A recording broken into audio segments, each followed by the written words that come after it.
आप सुन रहे हैं कुकू एफएम।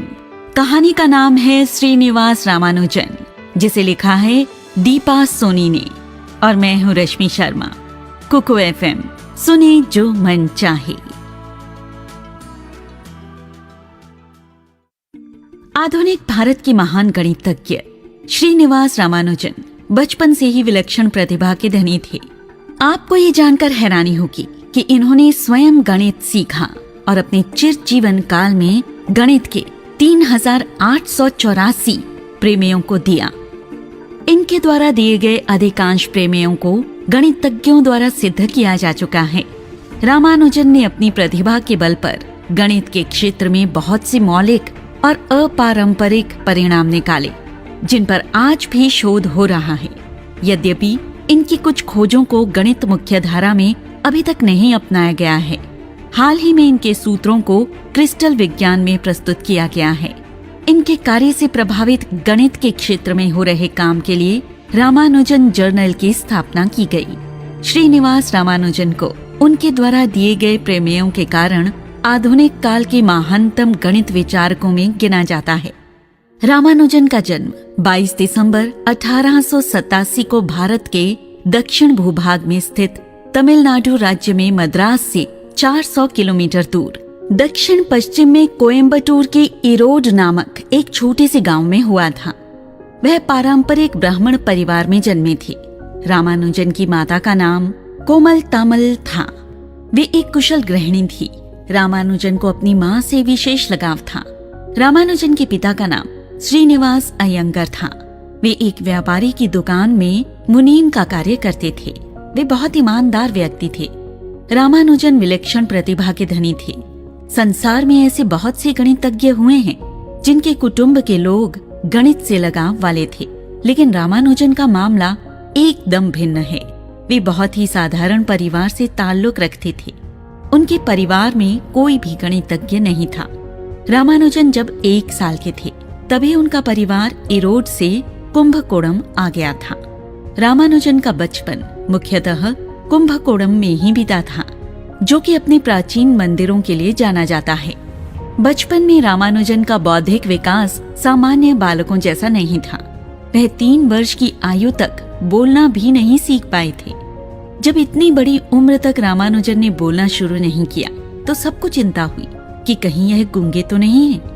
जब वे 5 साल के थे तब उनका दाखिला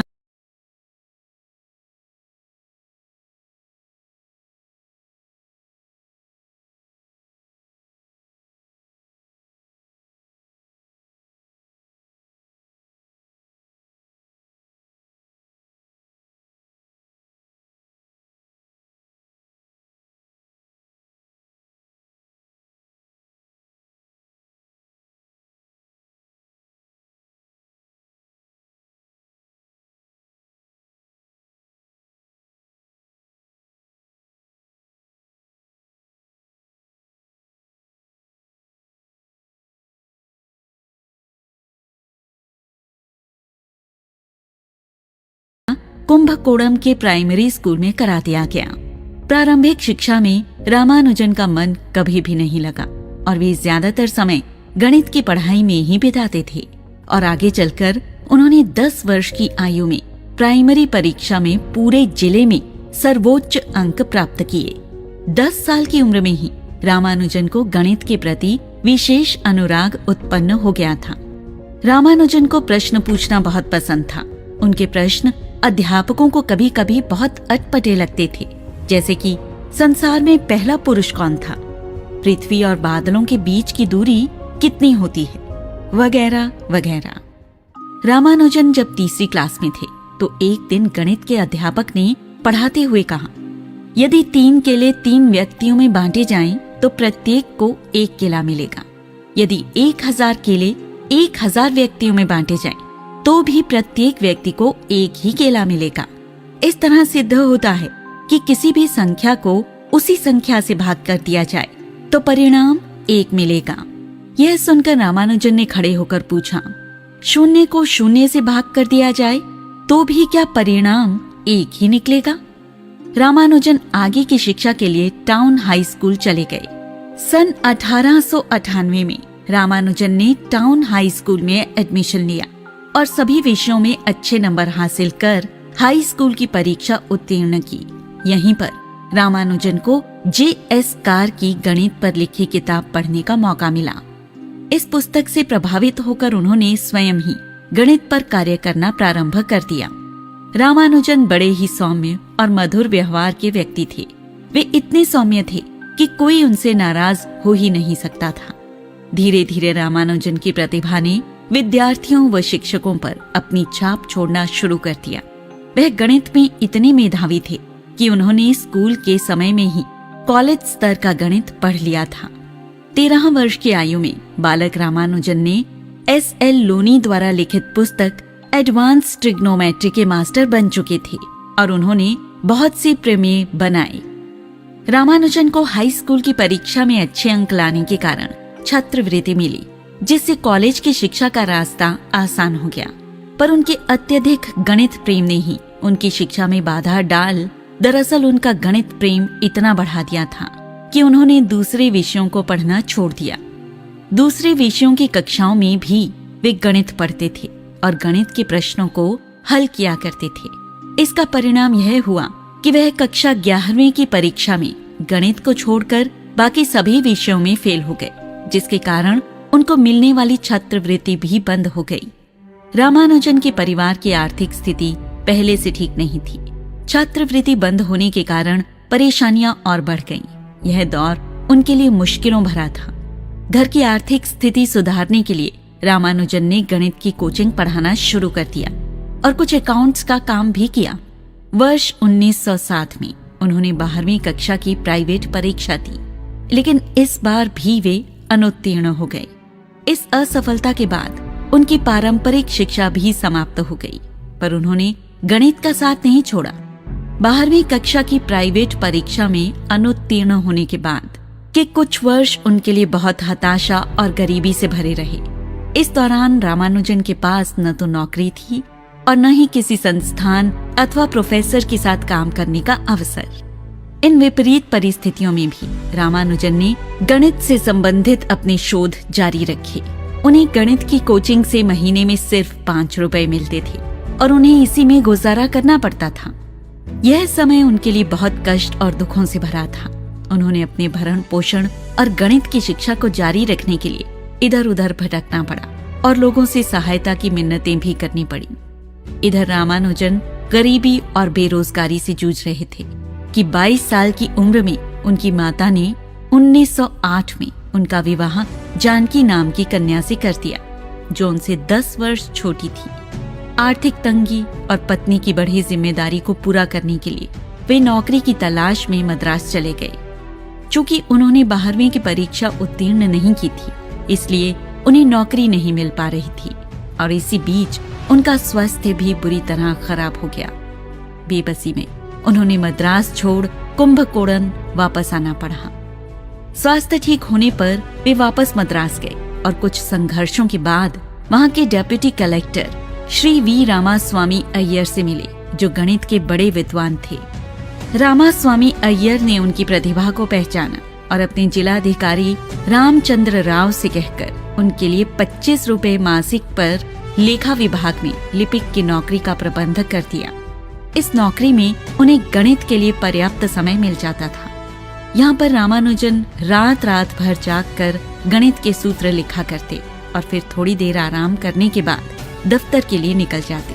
रामानुजन गणित के शोधों को पहले स्टेज पर लिखते और बाद में रजिस्टर पर उतार लेते। रात में रामानुजन की स्लेट व खड़िया की आवाज के कारण परिवार के लोगों की नींद चौपट हो जाती। 25 रुपए की इस नौकरी पर रामानुजन ने मद्रास में 1 साल रहते हुए 1911 में अपना प्रथम शोध पत्र journal of Indian mathematical society में प्रकाशित किया। इसका शीर्षक था बर्नौली संख्याओं के कुछ गुण। इस शोध पत्र से रामानुजन को बहुत प्रसिद्धि मिली और वे मद्रास में गणित के विद्वान के रूप में पहचाने जाने लगे। रामानुजन धार्मिक प्रवृत्ति और शांत स्वभाव के चिंतनशील व्यक्ति थे। अपने खरपैल की छत वाले पुश्तैनी घर के सामने एक ऊंचे टीले पर बैठकर रामानुजन गणित के सवाल हल करने में डूब जाते। रामानुजन का गणित के प्रति जबरदस्त लगाव था। विशुद्ध गणित के अतिरिक्त अन्य विषयों जैसे गणितीय भौतिकी और अनुप्रयुक्त गणित में उनकी रुचि नहीं थी। रामानुजन गणित की खोज को ईश्वर की खोज के सदृश मानते थे। इसी कारण गणित के प्रति उनका गहरा लगाव था। उन्हें विश्वास था कि गणित से ही ईश्वर का सही स्वरूप स्पष्ट हो सकता है। वे संख्या 1 को अनंत ईश्वर स्वरूप मानते थे। रामानुजन रात दिन संख्याओं के गुण धर्मों के बारे में सोचते मनन करते रहते थे और सुबह उठकर अक्सर कागज पर सूत्र लिख लिया करते थे। उनकी स्मृति व इच्छा शक्ति अद्भुत थी।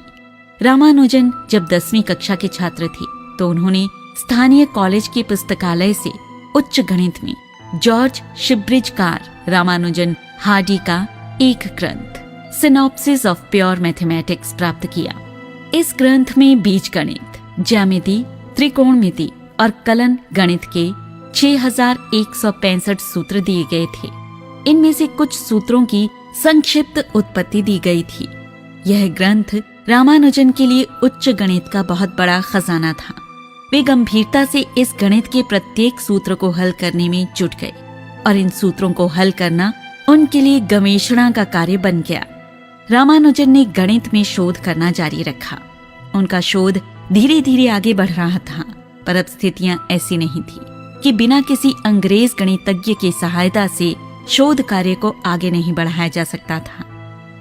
रामानुजन के कुछ शुभचिंतकों व परिवार की सहायता से उनके कार्यों को लंदन के प्रसिद्ध गणितज्ञों के पास भेजा, पर इससे कोई विशेष सहायता नहीं मिली। इसके बाद जब रामानुजन ने अपने संख्या सिद्धांत के कुछ सूत्र प्रोफेसर शेषु अय्यर को दिखाए तो उन्होंने उनको उस समय के प्रसिद्ध गणितज्ञ प्रोफेसर हार्डी के पास भेजने का सुझाव दिया। रामानुजन ने 8 फरवरी 1913 को G.H. हार्डी को खत लिखा। साथ में स्वयं के द्वारा खोजे गए प्रमेयों की एक लंबी सूची भी भेजी। ये पत्र हार्डी को सुबह नाश्ते की टेबल पर मिले। इस पत्र में एक अनजान भारतीय द्वारा बहुत सारे बिना उत्पत्ति के प्रमेय लिखे गए थे, जिनमें से कई प्रमेय हार्डी पहले देख चुके थे। नजर में हार्डी को यह सब बकवास लगा।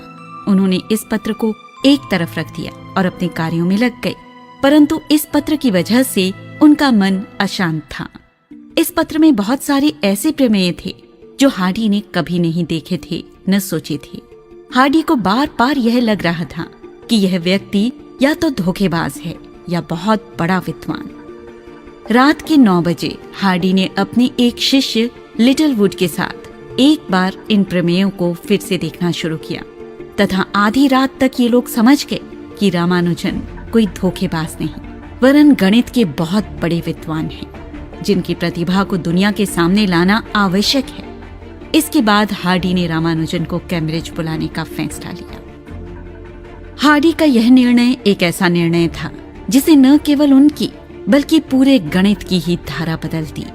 सन 1913 में हार्डी के पत्र के आधार पर रामानुजन को मद्रास विश्वविद्यालय से छात्रवृत्ति मिलने लगी। अगले वर्ष 1914 में हार्डी ने रामानुजन के लिए कैम्ब्रिज की ट्रिनिटी कॉलेज में आने की व्यवस्था की। रामानुजन ने गणित में जो कुछ भी किया था वह सब अपने बलबूते पर स्वयं किया था। रामानुजन को गणित की कुछ शाखाओं का बिल्कुल भी ज्ञान नहीं था, पर कुछ क्षेत्रों में उनका कोई सानी नहीं था। इसलिए हार्डी ने रामानुजन को पढ़ाने का जिम्मा स्वयं लिया। हार्डी ने इस बात को स्वीकार किया है कि जितना उन्होंने रामानुजन को सिखाया उससे कहीं ज्यादा रामानुजन ने उन्हें सिखाया।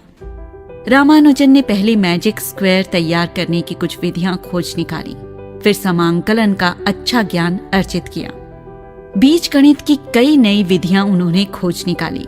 कुछ व्यक्तिगत कारणों और धन की कमी के कारण रामानुजन ने हार्डी के कैम्ब्रिज के आमंत्रण को अस्वीकार कर दिया। हार्डी को इससे बहुत निराशा हुई, लेकिन उन्होंने किसी भी तरह से रामानुजन को वहां बुलाने का निश्चय किया। इसी समय रामानुजन को मद्रास विश्वविद्यालय से शोध वृत्ति मिल गई, जिससे उनका जीवन कुछ सफल हो गया और उनको शोध कार्य के लिए पूरा समय भी मिलने लगा था। इस बीच एक लंबे पत्र व्यवहार के बाद धीरे धीरे हार्डी ने रामानुजन को कैम्ब्रिज आने के लिए सहमत कर लिया। हार्डी के प्रयासों से रामानुजन को कैम्ब्रिज जाने के लिए आर्थिक सहायता भी मिल गई। रामानुजन ने इंग्लैंड जाने से पहले गणित के 3000 से भी अधिक नए सूत्रों को अपनी नोटबुक में लिखा था। रामानुजन ने इंग्लैंड की धरती पर कदम रखा। वहां हार्डी ने उनके लिए पहले से ही सब व्यवस्था कर रखी थी, इसलिए रामानुजन को कोई विशेष परेशानी नहीं हुई। मार्च 1914 में जब रामानुजन लंदन पहुंचे तो उन्हें ट्रिनिटी कॉलेज में एडमिशन मिल गया। सन 1916 में रामानुजन ने कैम्ब्रिज से BSc की उपाधि प्राप्त कर ली। सन 1917 से ही रामानुजन बीमार रहने लगे थे और अधिकांश समय बिस्तर पर ही रहते थे। बीमारी की एक मुख्य वजह यह भी थी कि रामानुजन ब्राह्मण कुल में पैदा हुए थे। वे धर्म कर्म में बेहद विश्वास रखते थे तथा आचार विचार का कड़ाई से पालन करते थे। रामानुजन शाकाहारी थे और इंग्लैंड में रहते हुए अपना भोजन स्वयं पकाते थे। इंग्लैंड की कड़ी सर्दी और उस पर कठिन परिश्रम फलस्वरूप रामानुजन का स्वास्थ्य खराब रहने लगा और जब उन्हें तपेदिक रोग के लक्षण दिखाई देने लगे तो उन्हें अस्पताल में भर्ती करा दिया गया। उधर उनके लेख उच्च कोटि की पत्रिकाओं में प्रकाशित होने लगे थे। रामानुजन ने इंग्लैंड में रहकर बहुत ही थोड़े समय में अपनी धाक जमा ली थी। सन 1918 में एक ही वर्ष रामानुजन को Cambridge philosophical society, royal society और ट्रिनिटी कॉलेज कैम्ब्रिज तीनों का फेलो चुना गया। उनकी योग्यता को दृष्टिगत रखते हुए 28 फरवरी 1918 को रॉयल सोसाइटी ने उन्हें अपना सदस्य बनाकर सम्मानित किया। रॉयल सोसाइटी का पूरे इतिहास में रामानुजन से कम आयु का कोई सदस्य आज तक नहीं हुआ था। रॉयल सोसाइटी की सदस्य के बाद ट्रिनिटी कॉलेज की फेलोशिप पाने वाले प्रथम भारतीय भी बने। यहाँ से रामानुजन के जीवन का नया आरंभ हुआ और इसमें प्रोफेसर हार्डी की बहुत बड़ी और महत्वपूर्ण भूमिका थी। दूसरे शब्दों में कहा जाए तो जिस तरह एक जौहरी हीरे की पहचान करता है और उसे तराश कर चमका देता है, रामानुजन के जीवन में वैसे ही कुछ स्थान प्रोफेसर हार्डी का था। हार्डी आजीवन रामानुजन की प्रतिभा व जीवन दर्शन के प्रशंसक रहे। रामानुजन व हार्डी की यह मित्रता दोनों के लिए ही बहुत लाभदायक सिद्ध हुई और दोनों ने एक दूसरे के पूरक का काम किया। रामानुजन ने हार्डी के साथ मिलकर कई शोध पत्र प्रकाशित किए। कैम्ब्रिज सोसाइटी, रॉयल सोसाइटी और ट्रिनिटी कॉलेज का फेलो चुने जाने से रामानुजन का उत्साह और अधिक बढ़ गया और वह जीत गए। सन 1919 में स्वास्थ्य ज्यादा खराब होने की वजह से उन्हें भारत वापस लौटना पड़ा। इंग्लैंड से वापस आने के बाद रामानुजन कुंभकोणम में रहने लगे। एक तरफ उनका कैरियर बहुत अच्छी दिशा में जा रहा था, लेकिन दूसरी ओर उनका स्वास्थ्य गिरता जा रहा था। भारत वापस आने पर भी रामानुजन के स्वास्थ्य में कोई सुधार नहीं हुआ। एक बार प्रोफेसर हार्डी रामानुजन के स्वास्थ्य के संबंध में जानकारी के लिए उनसे मिलने के लिए अस्पताल पहुंचे। रामानुजन से बातचीत के दौरान ग्राजफे हार्डी ने कहा कि आज मैं जिस टैक्सी से आया उसका नंबर 1729 था, जो कि बहुत ही बोरिंग नंबर है क्योंकि इंग्लैंड में विषम संख्याओं को अशुभ माना जाता है। इस पर रामानुजन ने कहा, नहीं मित्र, यह बहुत अच्छी संख्या है और इसकी खासियत यह है कि इसे दो संख्याओं के घनों के योग से लिखा जा सकता है। और यही जन्म हुआ रामानुजन हार्डी संख्या का। इस संख्या को टैक्सी कैब नंबर भी कहा जाता है। ऐसी संख्याएं जिन्हें दो संख्याओं के घनों के योग अथवा घटाव के रूप में दो अलग अलग ढंग से लिखा जा सकता है, रामानुजन हार्डी संख्या कहलाती है। जैसे 1729 बराबर 1 का घन धन 12 का घन बराबर 10 का घन धन 9 का घन। श्रीनिवास रामानुजन एक प्रकार से संख्याओं के जादूगर थे। संख्याओं के साथ उनका गहरा संबंध था। हम कह सकते हैं कि वे संख्याओं के साथ खेलते थे। भारत में रामानुजन का बहुत इलाज कराया गया, परंतु कुछ लाभ नहीं मिला। उनका स्वास्थ्य लगातार गिरता ही जा रहा था। उनका अंतिम समय चारपाई पर ही बीता। वे चारपाई पर पेट के बल लेटे लेटे कागज पर बहुत तीव्र गति से यूं लिखते थे मानो उनके मस्तिष्क में गणितीय विचारों की आंधी चल रही हो। रामानुजन स्वयं कहते थे कि उनके द्वारा लिखे गए सभी प्रमेय उनकी कुल देवी नामगिरी की प्रेरणा हैं। वे कहते थे, मेरे लिए गणित के उस सूत्र का कोई मतलब नहीं है जिससे मुझे आध्यात्मिक विचार न मिलते हों। 26 अप्रैल 1920 की सुबह रामानुजन अचेत हो गए और दोपहर होते होते उनका देहवासन हो गया। उस समय वे महज 32 वर्ष के थे। अल्पायु में उनके असामयिक निधन से गणित जगत को अपूर्णीय क्षति हुई। बीमारी की दशा में भी रामानुजन ने मॉक थीटा फंक्शन पर एक उच्च स्तरीय शोध पत्र लिखा। उनकी मृत्युपरांत मॉक थीटा फंक्शन से संबंधित उनकी नोटबुक मद्रास विश्वविद्यालय में जमा थी, जो बाद में प्रोफेसर हार्डी के जरिए प्रोफेसर वॉटसन के पास पहुंची। रामानुजन द्वारा प्रतिपादित मॉक थीटा फंक्शन का उपयोग गणित ही नहीं बल्कि चिकित्सा विज्ञान में कैंसर को समझने के लिए भी किया गया। वॉटसन ने रामानुजन का यह 130 पृष्ठों की नोटबुक ट्रिनिटी कॉलेज में ग्रंथालय को सौंपी। इस नोटबुक में रामानुजन ने मॉक थीटा फंक्शन के साथ साथ जल्दी जल्दी में लगभग 600 परिणाम प्रस्तुत किए, किंतु उनकी उत्पत्ति नहीं दी थी। इस नोटबुक को देखकर रामानुजन के बारे में विस्कॉन्सिन विश्वविद्यालय के गणितज्ञ डॉक्टर रिचर्ड ऑस्की लिखते हैं, मृत्युशैया पर लेटे लेटे साल भर में किया गया रामानुजन का यह कार्य बड़े बड़े गणितज्ञों के जीवन भर के कार्य के बराबर है। सहसा यकीन नहीं होता कि उन्होंने अपनी बीमारी की दशा में यह कार्य किया। कदाचित उनके उपन्यास में ऐसा विवरण दिया जाता तो कोई भी उन पर विश्वास नहीं करता। रामानुजन की नोटबुकों की यह अमूल्य विरासत गणितज्ञ के लिए शोध का विषय रहेगी। संख्या सिद्धांत पर उनके हैरत अंगेज कार्य के लिए उन्हें संख्याओं का जादूगर माना जाता है। उनके महान गणितज्ञ अवदान के लिए रामानुजन को गणितज्ञों का गणितज्ञ कहा जाता है। दुनिया में कभी कभी ऐसी विलक्षण प्रतिभाएं जन्म लेती हैं जिनके बारे में जानकर सभी आश्चर्यचकित रह जाते हैं। महान गणितज्ञ श्रीनिवास रामानुजन अयंगर ऐसी ही एक भारतीय प्रतिभा का नाम है, जिन पर न केवल भारत को अपितु पूरे विश्व को गर्व है।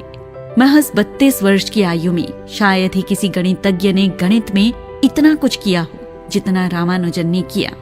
रामानुजन ने उच्च गणित के क्षेत्र में ऐसी विलक्षण खोजें की जिससे गणित के क्षेत्र में उनका नाम हमेशा के लिए अमर हो गया। ये न भारत अपितु पूरे विश्व का दुर्भाग्य था कि गणित के ये साधक मात्र 32 वर्ष की आयु में तपेदिक के कारण परलोक सिधार गए। रामानुजन की विलक्षण प्रतिभा के प्रति सम्मान प्रकट करते हुए और गणित के क्षेत्र में किए गए उनके कार्यों की सराहना करते हुए भारत सरकार ने प्रत्येक वर्ष उनका जन्म दिवस 22 दिसंबर को राष्ट्रीय गणित दिवस के रूप में मनाने का फैसला किया। तमिलनाडु में 22 दिसंबर को आईटी दिवस के रूप में मनाया जाता है। 2014 में रामानुजन के जीवन पर आधारित तमिल फिल्म रामानुजन का जीवन बनाई गई। 2015 में इनके जीवन पर एक और फिल्म आई जिसका नाम the man who knew infinity था। रामानुजन के 125वें जन्मदिन पर गूगल ने अपने लोगों को इनके नाम पर करते हुए उन्हें सम्मानित किया। आज देश को बड़ी संख्या में गणितज्ञों की जरूरत है। इसके लिए हमें शैक्षणिक व मूल्यांकन पद्धति में सुधार लाना होगा। प्रतिभाशाली छात्रों को प्रोत्साहित करना होगा ताकि उन्हें रामानुजन की तरह कठिनाइयों का सामना न करना पड़े। यही रामानुजन को सच्ची श्रद्धांजलि होगी।